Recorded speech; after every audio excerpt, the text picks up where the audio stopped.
Қайырлы күн баршаңызға. Халық приложениесі арқылы жәрдемақы дайындау. Госуслуги кіресіздер.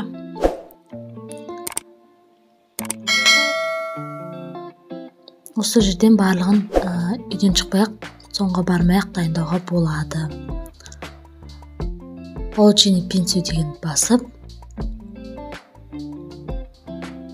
осы жерде шарттардың барын орындайсыздар.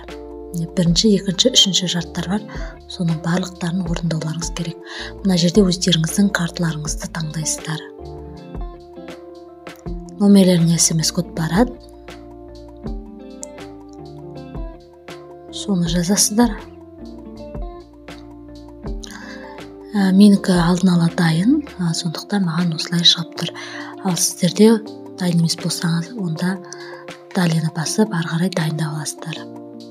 Екіншісі баланың жәрдемақысын дайындау. Осы жердегі услугалардың барлығын орындайсыздар. 4 шарты бар, соның барлығын орындайсыздар. Міне менің 4 балам бар, 4-ші баламды тіркеп жатырмын. Бұл жаңағы бір реттік жолдама берілетін. Мемлекеттің 4 балаға бір 217 мың береді, сол 217 мың беретінді дайындайтын ақша бұл. 3-ші балаға 131 мың береді, 4-ші балаға 217 мың береді. Мен уже алдын ала дайын тұр, сондықтан